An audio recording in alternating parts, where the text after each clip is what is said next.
It will be an obstacle to the kind of cooperation that is in our mutual interest.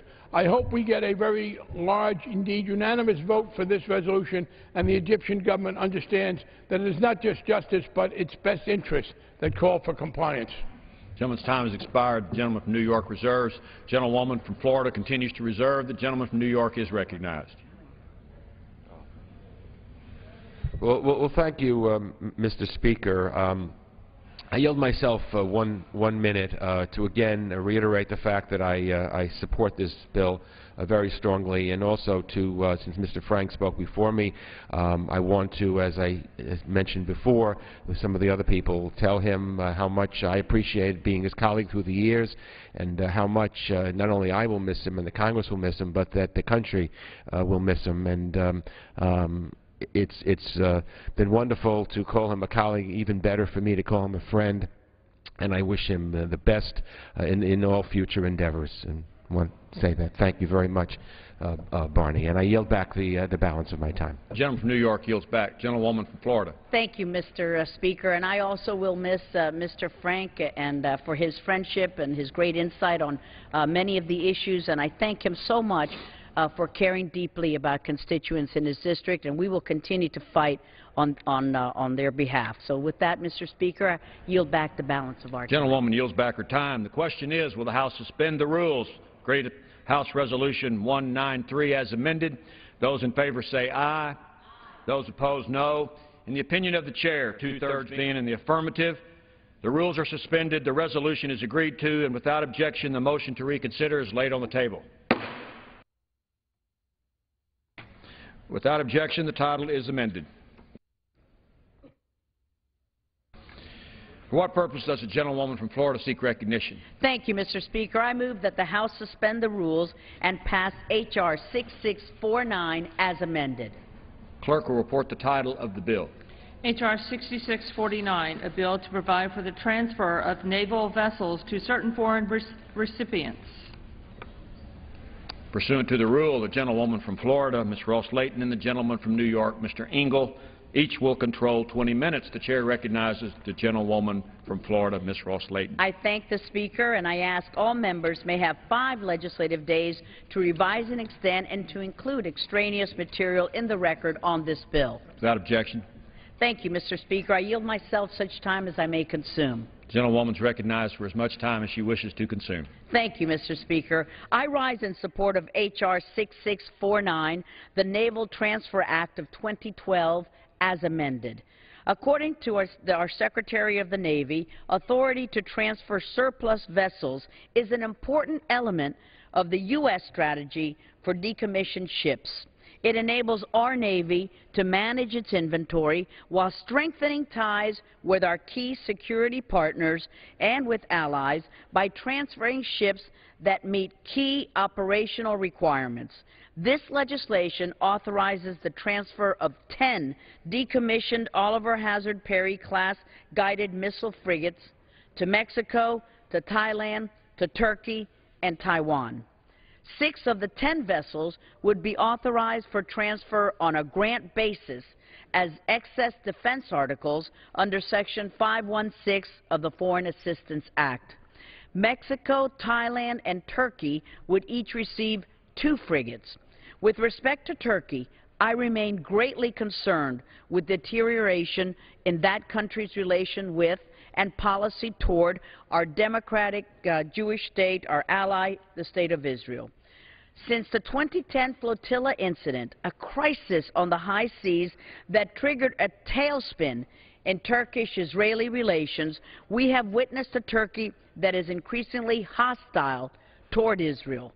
From its recall of its ambassador to Israel and attempts to marginalize Israel in other international fora, its continued occupation of Cyprus, and the embrace of the Muslim Brotherhood and its offshoots, current Turkish policy is unacceptable. I will continue to challenge those and take steps to ensure, for example, that Turkey is sanctioned for its activities regarding the Iranian regime. But, Mr. Speaker, the proposed transfer that we're talking about today is not validation of the current Turkish policy in the region. It is about our nation's long-term national security interests. That is what this bill is all about. Turkey is a NATO ally that we need to continue participating in joint anti-piracy operations for which they would use these frigates. It has even commanded the combined Joint Task Force 151, fighting piracy in the Gulf of Aden and along the Somali coast, protecting American citizens who are traveling in that volatile region.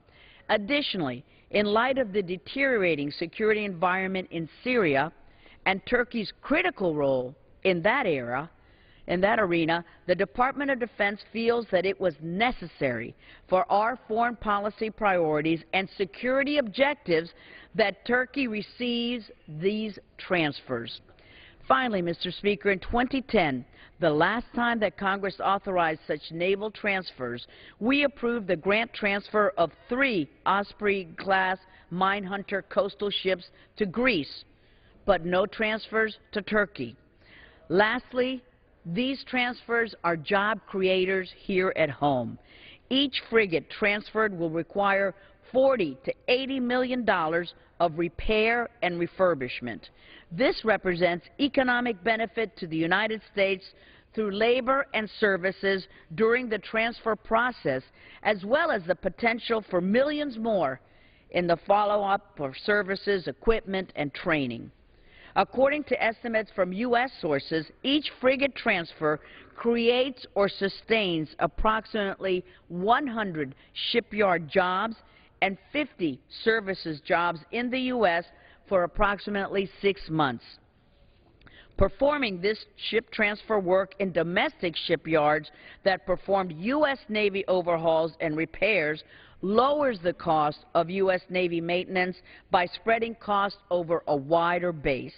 The end result is an overall lower cost to our U.S. Navy and thus for the American taxpayer. The alternative to foreign ship transfers for ships no longer required by the U.S. Navy is to place the decommissioned ships into cold storage or have them be sunk. Navy funding is required for both the storage and the sinking option. Turning to the other 4 frigates, Mr. Speaker, these would be authorized for transfer to our close friends and ally, Taiwan. The transfer of these 4 frigates is not only a symbol of our enduring commitment to a secure and democratic Taiwan, but will also provide the island with additional capabilities to conduct maritime security operations in the Taiwan Strait. The legislation also requires that any expense incurred by the U.S. in connection with a transfer authorized by this bill shall be charged to the recipient. Mr. Speaker, passage of this bill will help advance United States foreign policy interests and our broader national security requirements. Therefore, I urge adoption and I reserve the balance of our time. Gentlewoman from Florida reserves the balance of her time. The gentleman from New York is recognized. Thank you, Mr. Speaker. I rise in opposition to this bill, H.R. 6649, as amended, and yield myself as much time as I may consume. The gentleman from New York is recognized for as much time as he wishes to consume. Thank you, Mr. Speaker. This bill authorizes the transfer of decommissioned frigates to 4 foreign countries. The governments of Turkey, Mexico, and Thailand would each receive, by grant, 2 Perry-class frigates. That means for free. Taiwan would be authorized to purchase 4 of the same class of frigates, which they clearly need to protect their territorial waters. I object to this bill primarily because of Turkey. While I recognize that Turkey is an important NATO ally, I regret that I have to oppose this bill in light of Turkey's problematic behavior and disturbing rhetoric regarding Israel and Cyprus over the past year and a half. For example, in May, with no apparent justification, Turkey sent combat aircraft to intercept an Israeli aircraft that was flying near Cyprus. This could have turned into a significant confrontation between a U.S. NATO ally and the United States' closest ally in the Middle East. Fortunately, it did not. In September 2011, Turkey announced that it would send warships to escort aid convoys to Gaza. It has not followed through with this threat, but nor has it rescinded it. Prime Minister Erdogan and Foreign Minister Davutoglu have been famously competing to see who can issue the most vile denunciations of Israel, as we saw once again during the recent Gaza crisis. Indeed, their allegations of ethnic cleansing and crimes against humanity, quotes from them, topped even the claims of Hamas for stridency and falsehood. Of course, the Prime Minister called Israel a terrorist state. Is that the kind of rhetoric we should expect from a NATO ally? Some people say this should continue because, after all, Turkey's an ally and we need to help them. Well, I look at it the other way. They're a NATO ally, so they have responsibility. And the way they're acting, it has been anything but responsible. This is not an inconsequential or trivial matter. As many public opinion surveys show, and it's widely acknowledged, Turkey wields enormous influence among Middle Easterners, with the sway to exacerbate or tamp down tensions as it sees fit. For too long, it has been exacerbating these tensions, particularly since the new government, it's not new anymore, the government of several years with an Islamist bent has been in. Moreover, Turkey's long-standing recognition of Hamas has done nothing to moderate that group. It has merely lent legitimacy to a terrorist group and undermined the standing of the Palestinian Authority in Ramallah. Indeed, in the aftermath of the Gaza hostilities, Turkey's extreme rhetoric and one-sided approach to Israel's conflict with Hamas disqualified it from playing the useful mediating role that should be its natural vocation. Turkey's unnecessarily harsh anti-Israel rhetoric over the last several years actually did cost the Turks the support of Congress to authorize the transfer of 2 decommissioned U.S. frigates in the last Congress. It should have that result again in this Congress and should be denied. But Turkey's poisonous rhetoric and menacing behavior toward Israel is not the only reason to oppose this ship transfer, and perhaps not even the most potentially explosive. To cite the other important reason, Turkey has repeatedly threatened Cyprus and its energy explorations. 1 year ago, Turkey used its naval forces, and by the way, the very naval forces this bill would enhance, in an effort to harass and intimidate Cyprus and workers employed by the Houston-based Noble Energy Company as they sought to explore for offshore natural gas in Cyprus's exclusive economic zone. Prime Minister Erdogan also threatened that Turkey would use force to stop these explorations. Probably because of U.S. opposition, it has not done so, but again, Turkey has never rescinded the threat. Almost exactly 1 year ago, Turkey conducted a dangerous live fire naval exercise in the vicinity of both the Cypriot and Israeli offshore natural gas explorations, which Cyprus and Israel are doing jointly. The Turkish attitude is epitomized by Turkey's Minister for European Union Affairs, Egemen Bacis, who addressed the issue of Cypriot natural gas exploration last year. This was his warning, and I quote, "This is what we have a Navy for. We have trained our Marines for this. We have equipped the Navy for this. All options are on the table.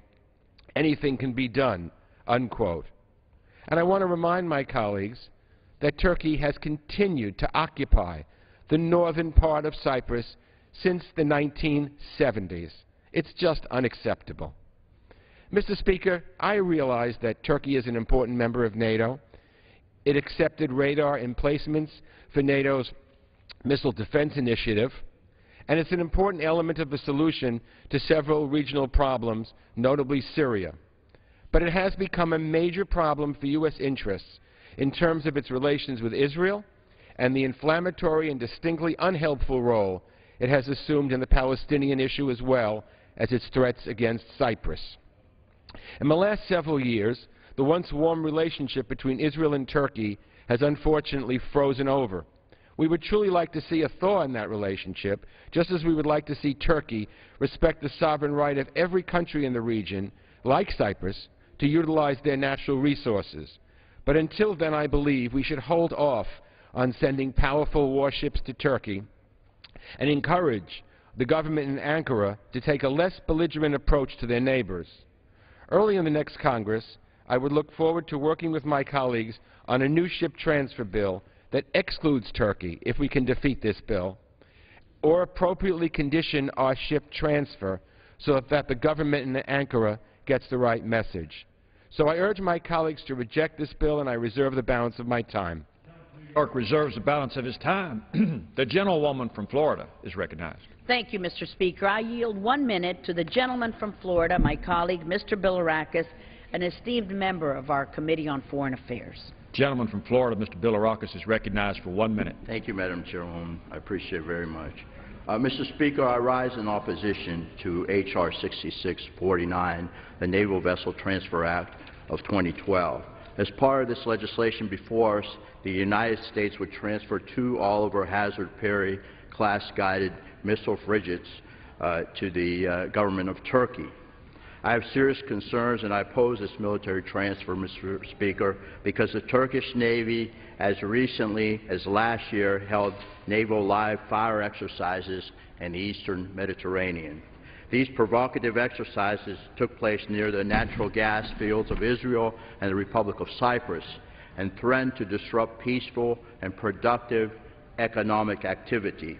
Instead, Mr. Speaker, it is my hope that in the eastern Mediterranean, Congress will continue to work to foster the relationships between the United States, Greece, Israel, and Cyprus in order to promote and foster issues of mutual economic and diplomatic importance. For those reasons, Mr. Speaker, I oppose the bill, and I yield back the balance of my time. The gentleman yields back his time. The gentlewoman from Florida reserves. The gentleman from New York is recognized. Mr. Speaker, may I inquire about how much time I have left? The gentleman from New York has 13.5 minutes. Okay, then I yield 5 minutes to the gentleman from California, Mr. Sherman. The gentleman from California is recognized for 5 minutes. Thank the gentleman for yielding. Woodrow Wilson noted that Congress in committee is Congress at work. Congress ignoring the committee process is a Congress that doesn't work. This bill has not been the subject of hearing and, more importantly, markup in the Foreign Affairs Committee.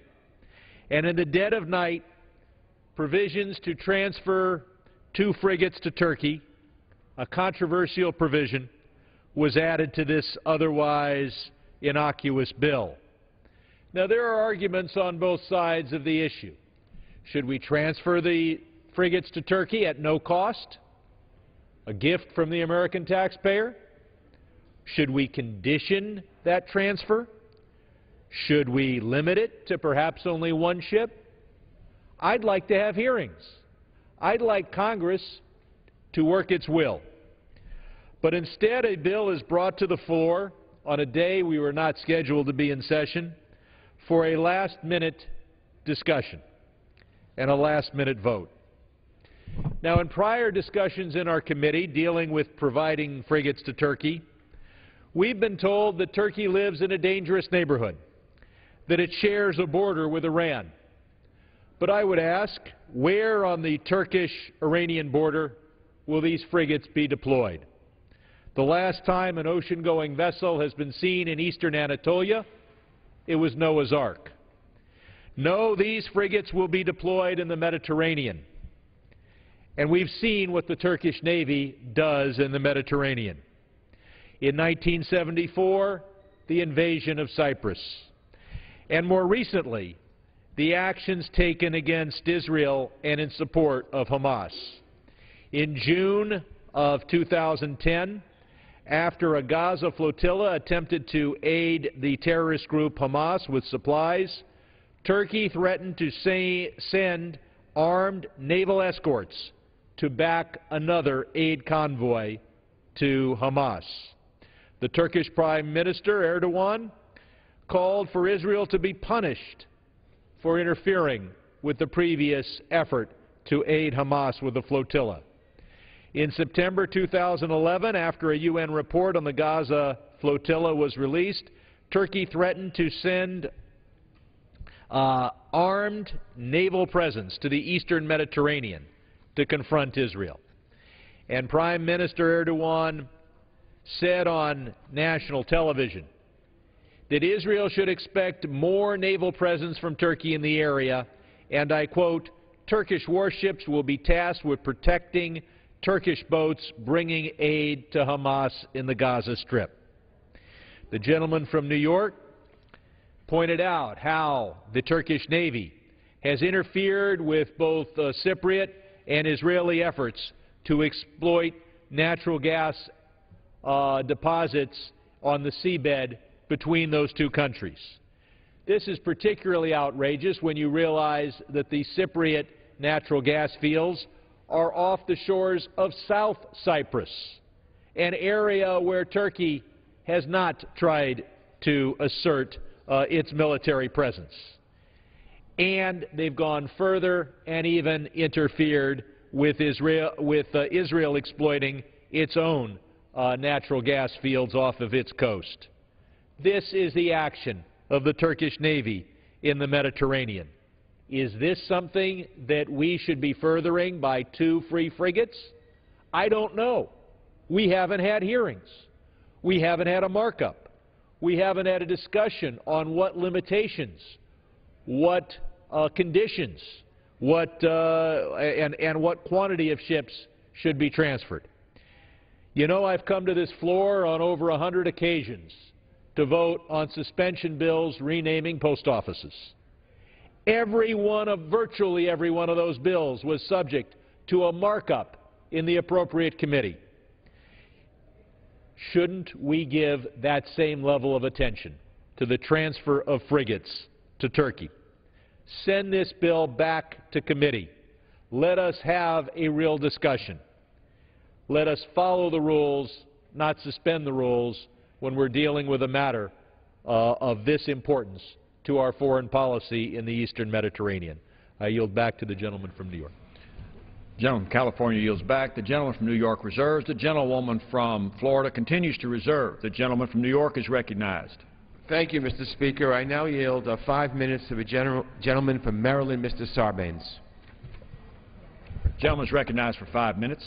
Thank you, Mr. Speaker. I want to thank the soon-to-be ranking member of the Foreign Affairs Committee, Congressman Engel, for yielding this time, and I want to thank him for his eloquent opposition to H.R. 6649. You know, this is not a non-controversial bill. I know it's being brought here on suspension as though it is, and I'm sure, you know, in the past when we've had these transfers of vessels, excess defense materials and so forth, often that is a non-controversial action to take. But in this case, it's anything but non-controversial. And I'm surprised, frankly, that the majority would bring the bill to the floor in this form. Turkey's the problem here. There are vessels that are being transferred to Turkey. These are vessels that apparently are obsolete from our standpoint, surplus material that can go to them. And yes, Turkey is a NATO ally, but it's a problematic ally at best. At critical moments over a period of many, many years, when the United States has looked to its ally Turkey for assistance, for some critical support, Turkey has been absent. And you've heard already discussed at length here the unlawful occupation of Cyprus. We're talking about 38 years of unlawful occupation of our ally Cyprus. The adventurism of Turkey in the Eastern Mediterranean. Its recent conduct towards Israel, which has been detailed here at length.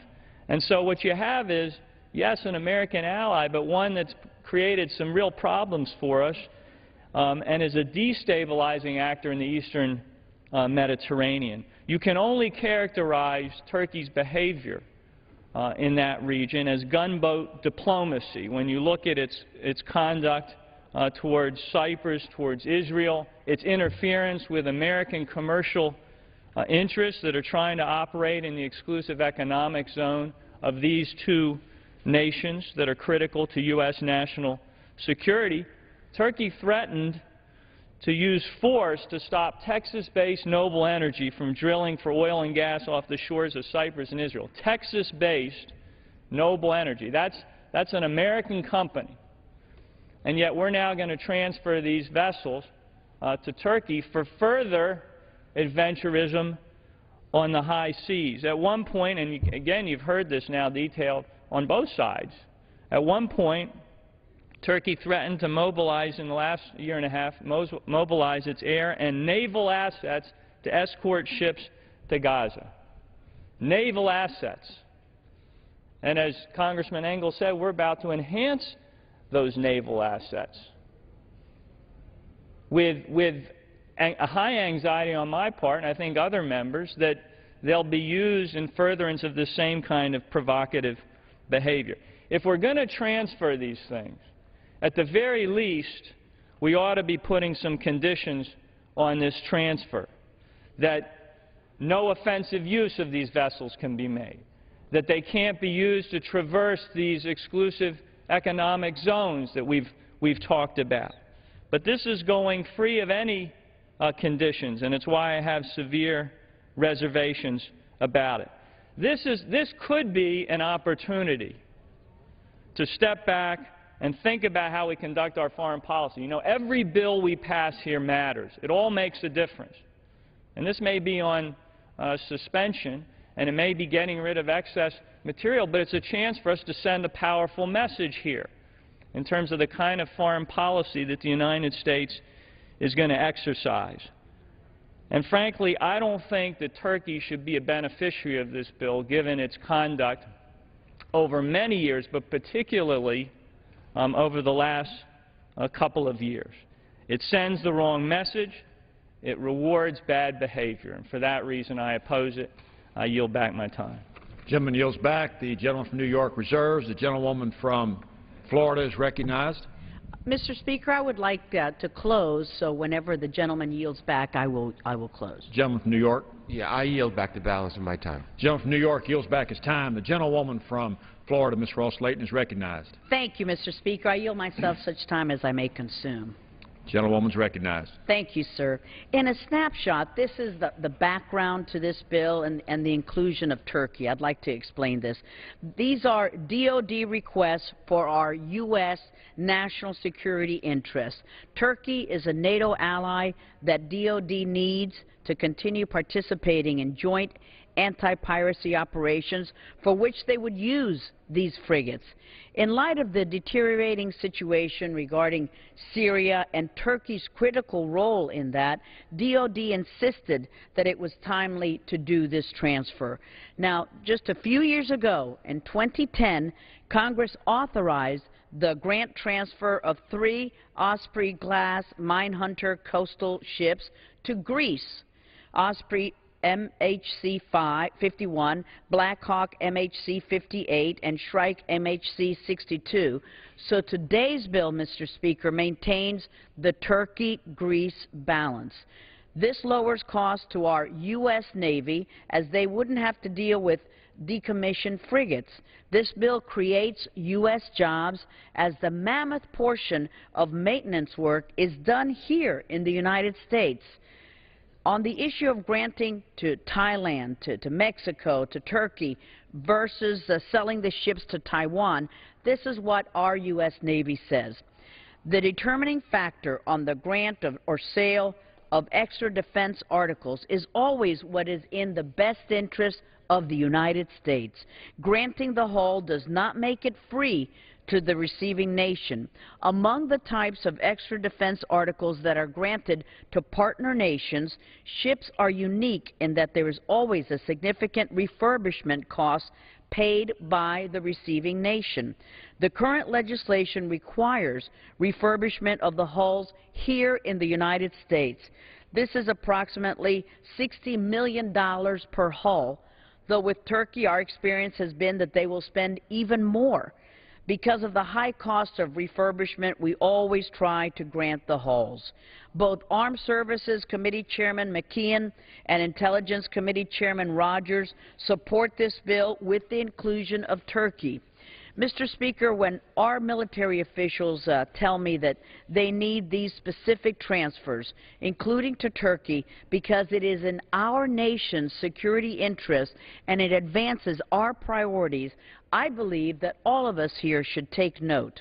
I trust our U.S. military when it comes to the operational needs and joint military and anti-piracy activities.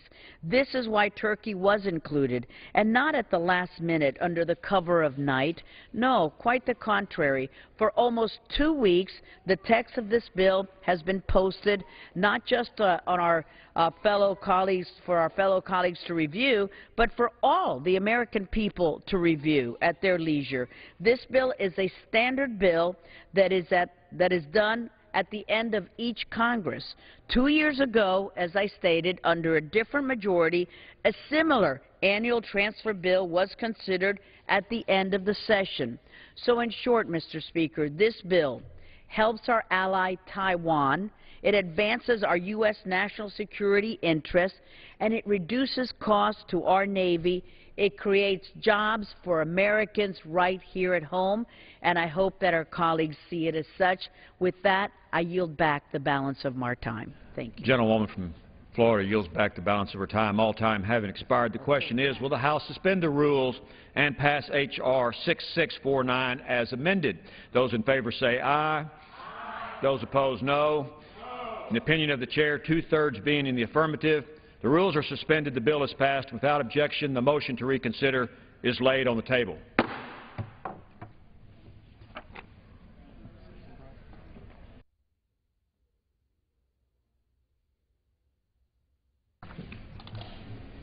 Pursuant to Clause 12A of Rule 1, the House will stand in recess subject to the call of the Chair. And so with the House in recess, let's bring you up to date on where things stand at the moment.